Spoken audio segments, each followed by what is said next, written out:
छोटकी मालकिन, कोनो दिक्कत? आप अकेले? एक हंसत खेलत आदमी के सीधा बिछौना पकड़ा देनी हम। छोटकी मलकिनी, दुर्घटना तक कबो भी कहीं भी केकरो साथ हो सकेला। उ जे आज बड़की मलकिनी के साथ भइल बा उहो त दुर्घटना ही रही। और जे होए जाता इहो दुर्घटना ही कहाई।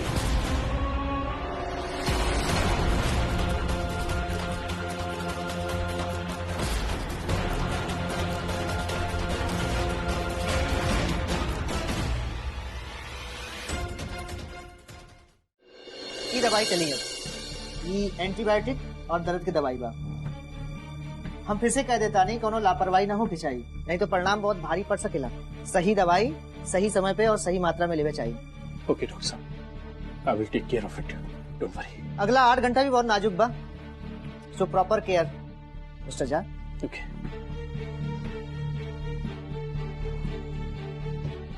प्रिया, डॉक्टर साहब के बाहर तक छोड़ दी।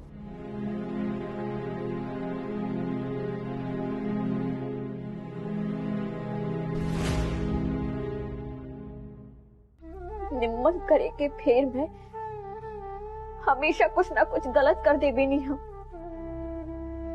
कितना सुंदर रहली भाई। हम मानी उनके ही दुर्दशा की जिम्मेदार। उनकी सब पीड़ा हमरा के दे दी प्रभु।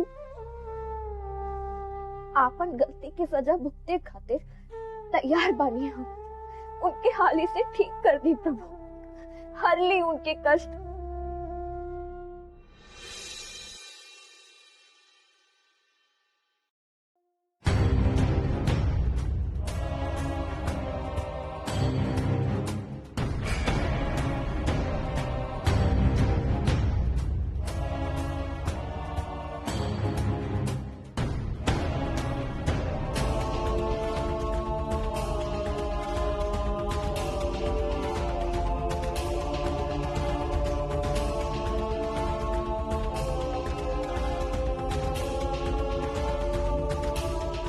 माई, माई, बाबूजी, आराम से उठो माई। पानी। हे भैया पानी दे तनी।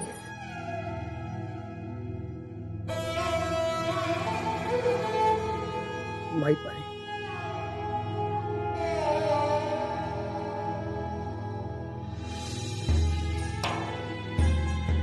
माई, अब तो पैर का दर्द कैसे मेरे?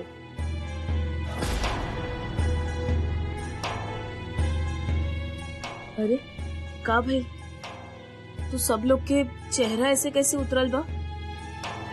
अरे हर बतिया में आखिया मुंह लेवे लू तो मुंह उतरी ना तो हंसत रही। अरे भौजी, वो भाई पुरान बात। अब हमरा माई के चेहरा देखा, एकदम सितारा नियन चमकता। हाँ माई। हम आवत आनी तनी देखू।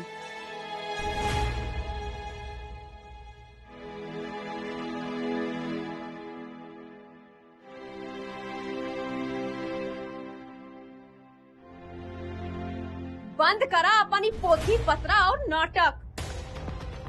हो गए तहार सुनवाई।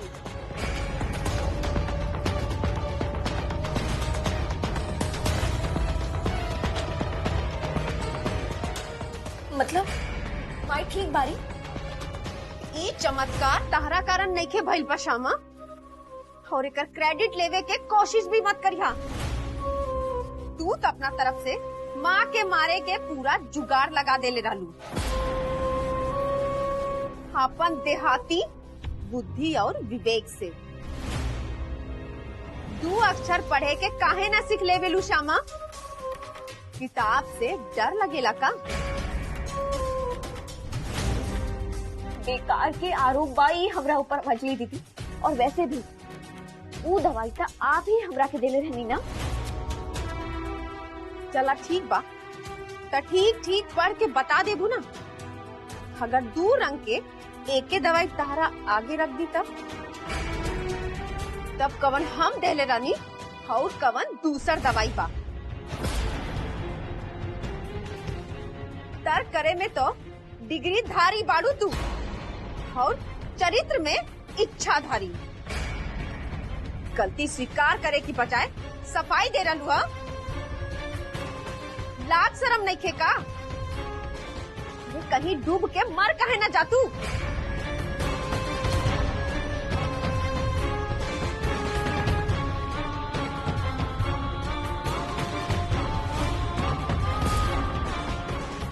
निखिल, श्यामा कहाँ भैया? यही जब दिखाई काहे नहीं खे देत? भाई वो रूम में गया। रूम में अकेले क्या करती आऊ? निखिल, जब पूरा परिवार यही जब आ तब वो रूम में क्या करती आ? काहे खाते रूम में बिया? माई कोनो बात नहीं खे रे। वो कहा कि गलत दवाई दे दिला की वजह से तोहार तबीयत ज्यादा बिगड़ गई। अभी लिए संकोच करत है। डेरात है, कोनो बात नहीं की। तू अक्षर से भेंट ना और चलल रही डॉक्टरी करे खातिर। अरे सबसे बड़का गलती हमार बा। उतना सीधा साधा लड़की के माथा पर जिम्मेदारी देवे ही ना चाहत रहे। आप सबके देख के तब बुझाता अभी तक केहू पानी तक नहीं थे पी। निखिल, जा तू लोग जाके अपन हाथ मुंह धोला।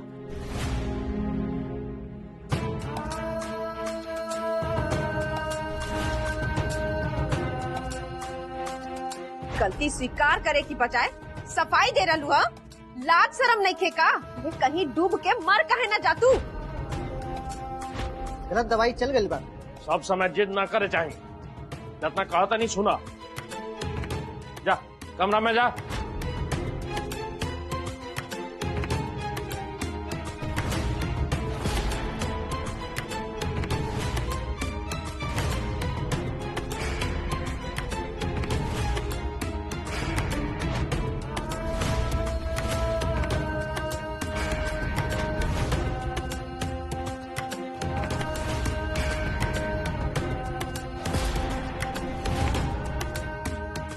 छोटकी मालकिन, कोनो दिक्कत? आप अकेले?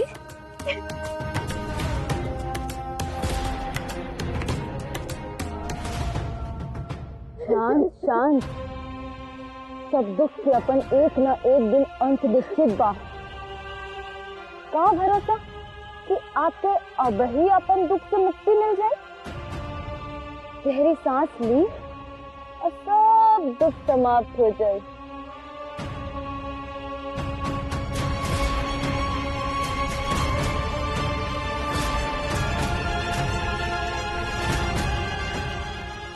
हमार दुख के अंत ई जन्म में नहीं खे निर्मला।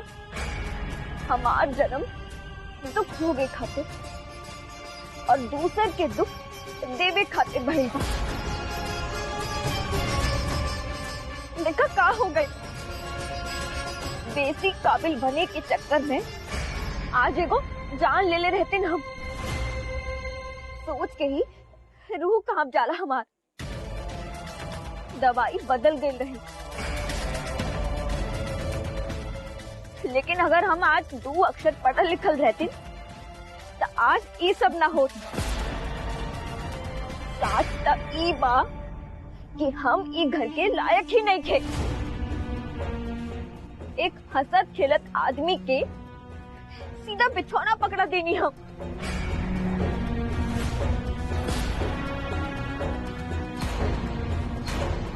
छोटकी मलकिन, दुर्घटना तक कबो भी कहीं भी केकरो साथ हो सकेला और उ जे आज बड़की मलकिन के साथ भइल भा उहो तो दुर्घटना ही रहे और ये जो हुए जाता वो दुर्घटना ही कहाई।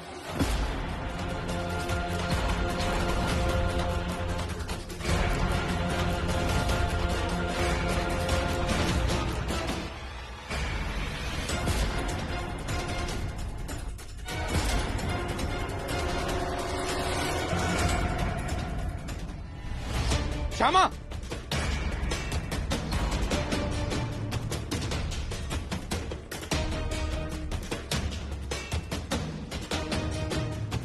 माई बोलाओ तनी। आवता नहीं हम। श्यामा, ये नहीं देखी, हमरी तरफ देखी। इंसान के कर्म होकर भाग्य साथे साथे चलेला। जोन कुछ भइल वो में खुद के दोष ना देवे के।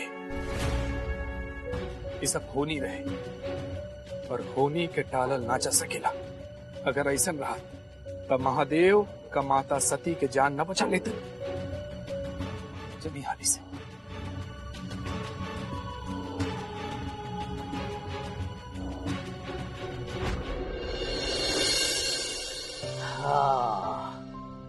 ये बताओ कि चले खातिर बैसाखी चाहे कि हमार कंधा से काम चल जाई।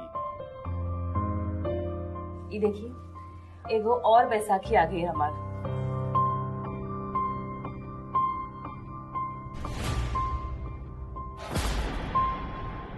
भाई कैसन तबियत बा? कहाँ रहलू तू?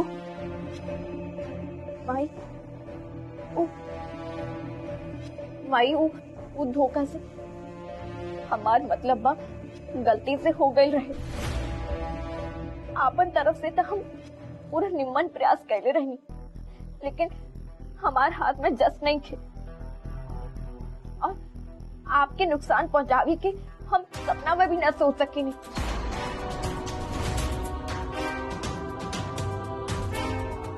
श्यामा हमार पैर के छोड़ा। जौन बात के जान ना रहेला वो बात एक बार पूछ लेवे के चाहिए इंसान के। और अब हमार कौनो बात करे के अभी मन नहीं की। तू जा और जाके हमार खातिर काढ़ा बना के लेके आवा। उहे काढ़ा जे तू निखिल खातिर बनावले रहे। जा जल्दी से।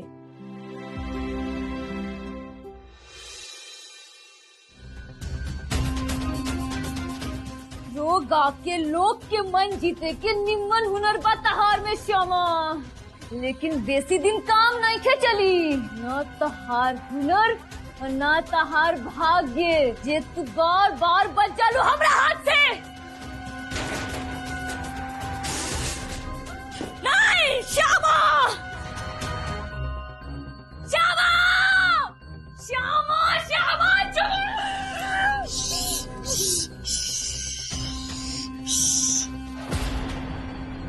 या ई तोहर घर नहीं खे कि जे मन में आई तू करबू ऐचा।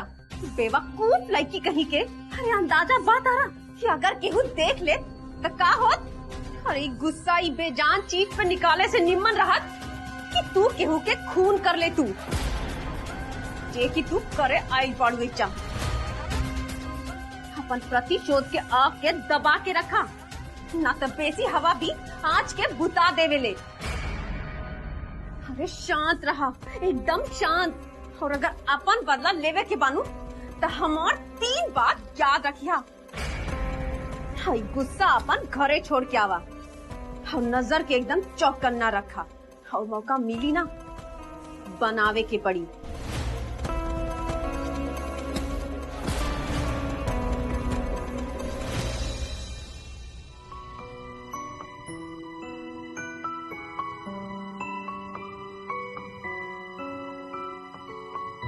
अरे वाह, कृष्णा खातिर फूल। का बात बा? बात ही बा कि आपकी कृष्णा के अलावा भी दुनिया बा। अच्छा, इतना मालूम ही ना रहे हमरा।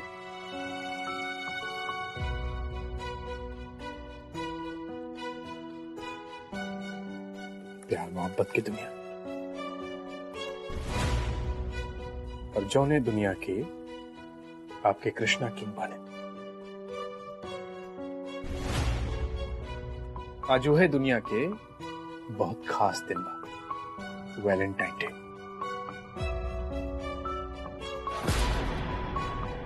कौन लाइन डे? लाइन डे ना पापा, Valentine day. Valentine day. Valentine day. Correct. अच्छा, तो का कुछ होला एक खास दिन में? बहुत कुछ खास होला। श्यामा, मैं आपसे कुछ कह चाहता नहीं। का? अब बात ही बाकी।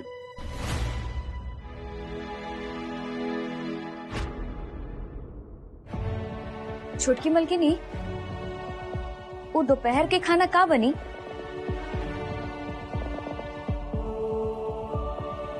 निर्मला, खाली भात और कुछ चक्का बक्का बाकी बा। बाकी दाल, सब्जी, भुजिया सब बना देले रहनी। रुका, हम चलाता नहीं। श्यामा बता दा निर्मला के बना दे, आपके कहीं बाहर चले के बाद लंच पर बाहर होटल में? हाँ, इमे आश्चर्य की कौन बात है? अच्छा ठीक बा, पहले घरे सबके परोसे। माँ, जब निर्मला बना सकेले तो परस ना सकेले। अब सारा काम आपके ही करे के बाद तो नौकरानी रखे के कौन फायदा? का भेल निर्मला, आप जाएं?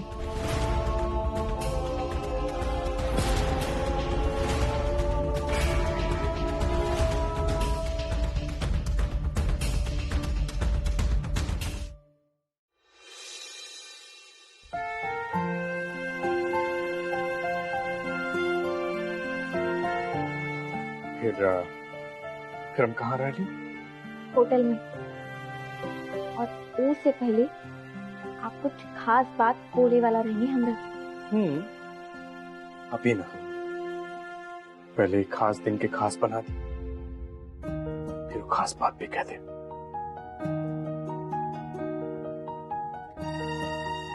Happy Valentine day.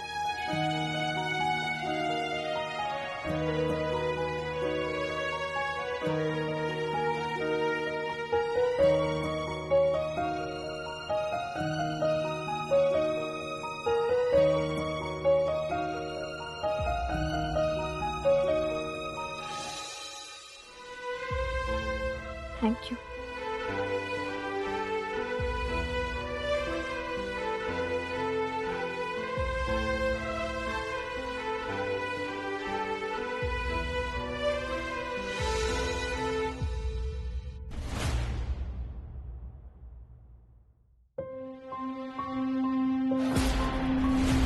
Valentine Day, जेकरा वैलेंटाइन डे बोले ना आवेला ओकरा साथे वैलेंटाइन डे मनेबो तू? निखिल झा, हमू देखब कैसे मनेला तहार वैलेंटाइन डे।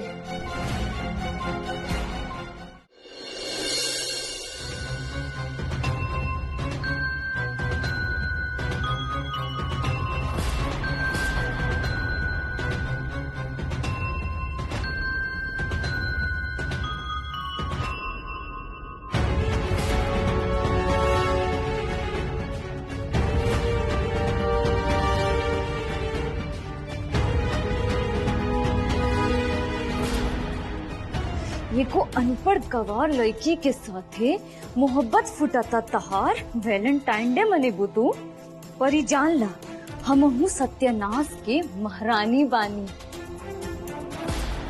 रुका, ये दाल तहार मौई के खातिर तहरा होटल पहुँचे से पहले तहरा मौई के हॉस्पिटल पहुँचा दे। Happy Valentine Day Nikhil Jha.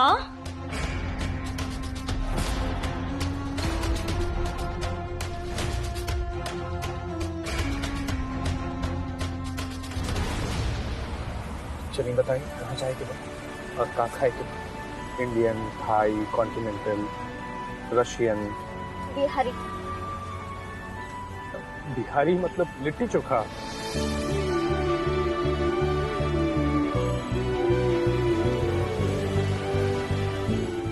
रोकी, गाड़ी रोकी। का भाई?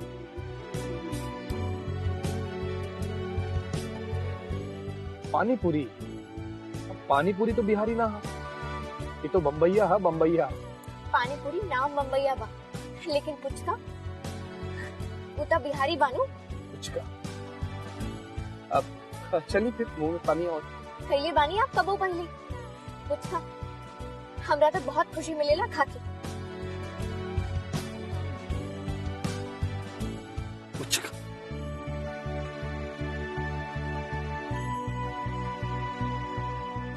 आपके खुशी देख के हमारी खुशी दोगुना हो गई बा श्यामा, ऐसे ही खुश रहिए। तहार खुशी का है आधा हो गई। अरे ममता, ये युग बदल गए, रिवाज बदल गए, अरे बच्चा खुल के एंजॉय करेगा। चलो हाँ सर, घूमे फिरे से हमरा कोनो परहेज नहीं की, लेकिन घर में जे 4 लोग बचल बा उनकर भोजन भात के कोनो तैयारी होखी की ना? मलकिनी, छोटकी मलकिनी सब खाना बना के गई बाड़ी और ई दाल खास आपके खातिर बनेले बाड़ी। बाप रे, सास के इतना ख्याल। आ तब वो सास के नखरा तो देखो। मझली दुल्हन, तू काहे ना गईलू है घूमे? बाबूजी, मती मारल गइल बा का हमार? घूमे जाई वो आज के दिन? प्रेम के नाम पर आतंक मचैले रहले कुल। खैर, आपन सोच, आपन नजरिया, कोनो बात ना। ऐसे हमार प्रेम के लेके ई ख्याल बा कि जैसे बिना प्रेम के जिंदगी होला, वैसे ही बिना सुगंध के फूल हैं।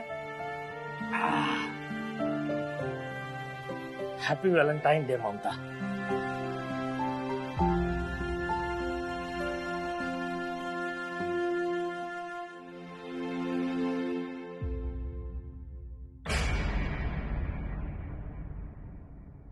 खाना ठंडा होता है।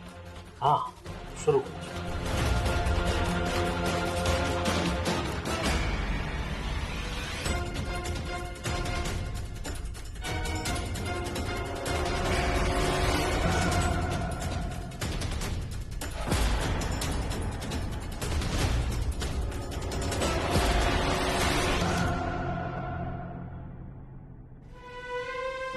Happy Valentine day.